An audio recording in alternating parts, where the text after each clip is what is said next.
Hello everyone, so this video is going to be about some general tips that can help you win more games in the future, and I really want you guys to know these things before I start making videos about tanks. In the background I am going to be pointing out all the mistakes that I am making in the gameplay so that you guys can understand what you should not do while playing this game. If you want to win, if you want to lose, and you can do whatever you want. Anyways, so the first thing that we are going to talk about is how to counter pick in competitive. And I can explain this in detail, but I'm not gonna do that because it's gonna take this whole video.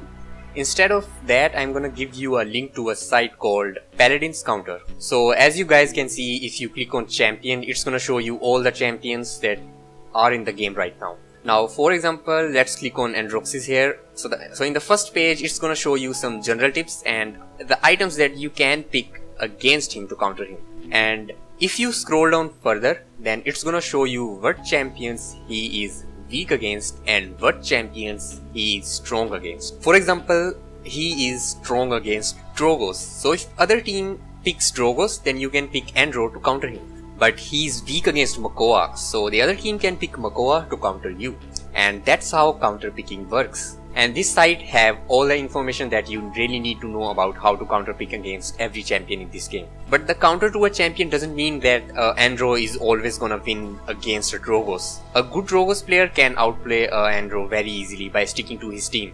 Or he can just straight up kill him if he have good aim. Countering a champion just means that you have a better chance of killing that champion. That's it. A skilled player can outplay his counter really easily if he knows what he is doing. So you better make sure that you know how to play Andro first before picking him as a counter to a Drogos. Because if you're just counter picking him and don't know how to play him, then you're just giving the other team a free kill, which is not good, right? Because you lose more games than you should by picking a wrong champion. Now let's talk about casuals. You can't really counterpick in casuals because you don't really see what the other team is picking, right? So what you can do here is pick champions based on the map that you're playing on. For example, if you're playing Timbermill, you need champions that have vertical mobility so you can control the high grounds. Because this map is very famous for Kanessa, Charlene, or even Grover.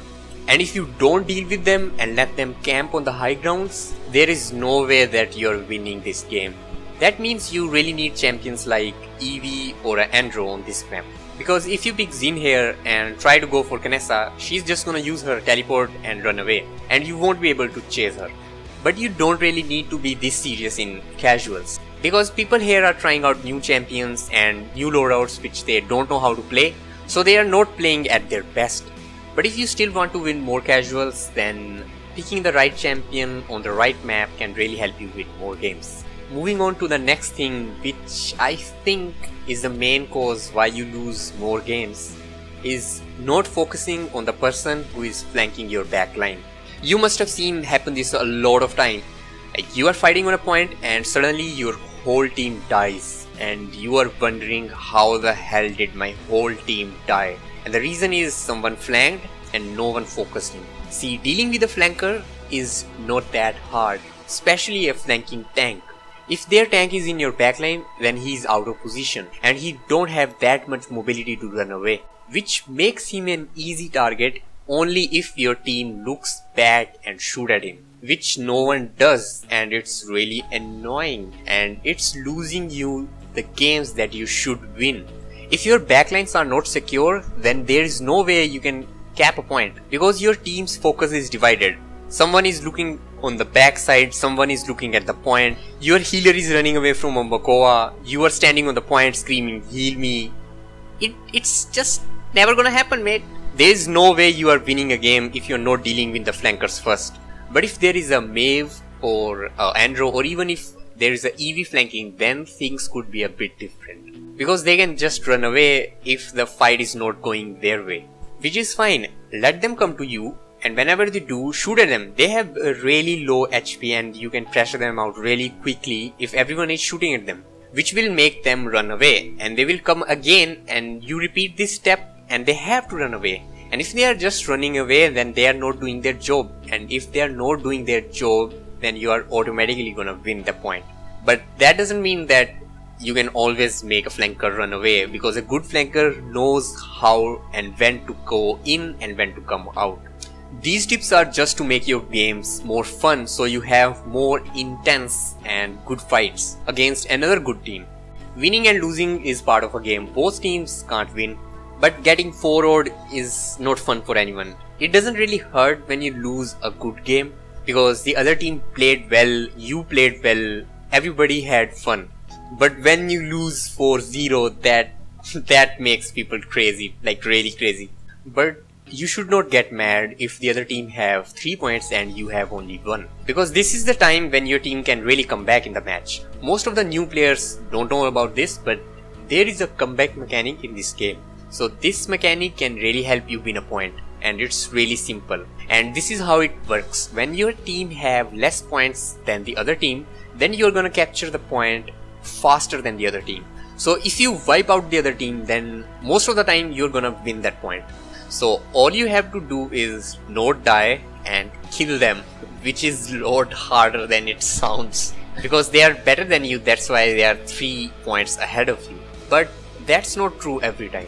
Sometimes this happens, like their support can be really good and your support player can be bad, or their tank can be really good and they are carrying their team for them. If it made any sense, like it didn't made any sense in my mind, I just blabbered out these things. Anyway, for example, their support player can be really good and he's healing all the damage that you're doing to them, while your support player is not that great and he's not really healing your teammates efficiently enough. This is why they won those early pushes against you.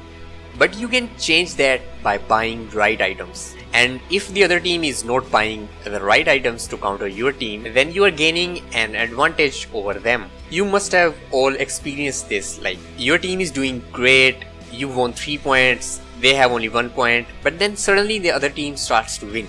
The reason for that is they bought the right items and you didn't. So the question is, what items are the right items? Now I'm gonna be talking about the proper team comp, where you have tank and support, not where you have all 5 flanks. So the first thing you need is Cauterize and Wrecker.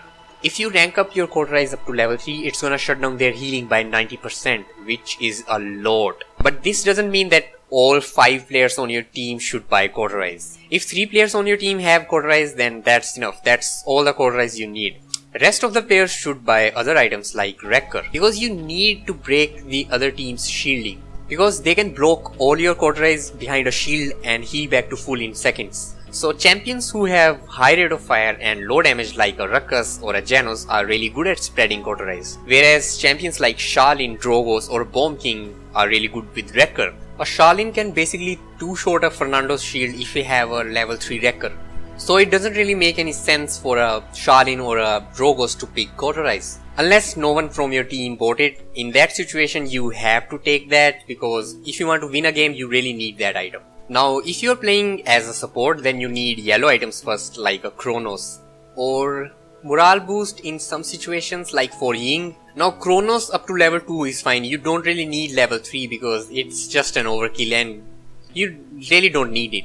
After buying Chronos up to level 2, you can go for offensive items like a Cauterize or Wrecker to help out your team. And if you are playing as a flanker, then you really need Cauterize, because without Cauterize you are never gonna kill anyone. Unless you are playing as Xin or Eevee, because they are not really killing, they are just wasting the time of the other team. In that case you can justify buying Chronos first, then Cauterize. Like it really depends on a person's playstyle, but these are the items that you should buy first: Chronos and Cauterize or Wrecker. You can buy your defensive items after you have everything that you need, like Chronos, Cauterize or Wrecker. Now you have 2 types of defensive items. One is your blue items and the other one is green items. So the blue items, they reduce the damage that you are taking from a certain type of champion, and there are 2 types of damage in this game. One is direct damage and one is blast damage. So against a hit scan champion you should pick Haven, and against a blaster like a Drogos you should pick blast shields. And you can pick resilience against crowd control abilities like Pip's Explosive Flask or Maldumba's Stun or Bomb King's Grumpy Bomb, stuff like that. Illuminate is good against a Sky, Shaolin or Strix, but most of the time you won't really need it. But you can definitely pick it if you think that you're losing fights against them due to their invisibility. So moving on to the next thing that lose you games is a Staggered Team. So staggering is when your team is not going in a fight as a group. For example, you are a tank, your whole team died and you died just when your whole team spawned. Now you are staggered from your team. Then they are gonna rush the point without you and die, and you will spawn back and go to the point and you will die, and this cycle will never break until you lose the push or the game. Because every time your teammate dies, he is getting staggered even more from his team. And all you have to do is just wait for your teammates and go as a 5-man squad. So please keep this in mind the next time you play this game. So imagine you are the last guy alive from your team, right? And the enemy doesn't know where you are. And you know that they are gonna cap the point if you don't touch. And your team is gonna spawn after 8 seconds. Now if this is the third push, then you have to touch so that your team can have a chance at winning. But if it's not, then it's better to just fall back. Because if you die, then you are gonna get staggered. And the other team will just get a free push until your team regroups again. So just back off and set up a good defense so the other team can't push easily enough. It's completely fine to give up a point to win a game sometimes. So the next thing in the list we have is how to zone and dismount the other team. So let's say for example you wiped the other team, you have the point, this is the third round, what are you gonna do then? Wait on point and let them come to contest the point again? You can leave one guy on the point and rest of you can push forward so that the other team can't reach the point. And that's called zoning your enemy. Now the first part about zoning is getting the dismounts. If you see anyone on the horse, just shoot at them and it will dismount them. If you dismount them in their spawn, then they won't be able to reach to the point, especially on bigger maps like Timber Mill. But the key part about zoning your enemies and dismounting them is don't overextend and die. If you die, then you're gonna lose the point you just captured. You just have to poke them and waste their time. Always remember, if your team dies while zoning the enemy, then the enemy team is gonna be the one who is zoning you guys out. This is just a public match, so you don't have to be that serious like they do in ESLs, right? So your zoning don't have to be perfect, but it should be good enough so the enemy doesn't reach the point. Now the last thing I want to talk about is your ultimates, how to use them, when to use them, which is the right way to use them. First thing is, every ultimate is different. Some ultimates are offensive, some ultimates are defensive, some are just crowd control, and no one can teach you when to use your ultimate. It will just come to you by experience. But you should use your ultimates. I see many players be very passive with their ultimates. They will only use their ultimates on the point and they will ask everyone to like, don't use your ultimate, save your ultimate for the point. It's not the right way to use your ultimate. Because if you're depending on the ultimates to win you a point, then that's a serious problem. Because in this game the ultimates are not that powerful, right? They can be countered, you can mess up your ultimate, right? And if you do that, if you really do mess up your ultimate, then what's your backup plan? Because you were depending so much on your ultimate to win you a point.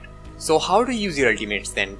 The ultimates in this game are used to keep the momentum going. Like if you see that the other team is one guy down, right? And they are low on HP and you are a Maldamba, right? So you can use your ultimate so your team can get more kills out of them. As I have said, every ultimate is different and have a different purpose. Now you can check out my other videos if you want to know about how to use the ultimate of a specific champion. And for the future I will try to cover most of the champions that I can, so you guys can have a better perspective on how to use ultimates for different champions. But overall you should not hold back your ultimates just for the point fights. And that doesn't mean like spam your ultimates crazily. That's not what I'm saying. I'm saying don't wait for the perfect moment so that you can get a top play or something. If you have to solo ult a person, ult him. If you think that it can help your team win a fight, then just ult him. Go for it, man. Always remember, the more you use your ultimates, the more experienced you're gonna be in how to use your ultimates properly. So I think this is it for the video. This was a really long video, and if you made it till the end, then thank you. And I hope this made you a better player than you were before. And if it didn't, then you can dislike this video by all means. Oh, I messed up. I forgot to talk about the green items in this game. They are just defensive items, but they are based on healing. Like, lifesteal will give you heals based on the damage that you are doing. And kill to heal will heal you when you kill an enemy. Rejuvenate will increase the percentage of healing that you are getting from your healer. And veteran will increase your out of combat healing percentage. Now all these green items can be countered by cauterize. So if the other team have a lot of cauterize, then you don't really want to buy these items. It's better to go for Haven or Blast Shield because damage reduction is better in this scenario. But if you have credits left and you have everything that you need, then sure, buy it. It doesn't really matter. Oh, so this time I think I covered everything, and if I left anything out, please let me know in the comment section. Okay, I will see you guys in the next one.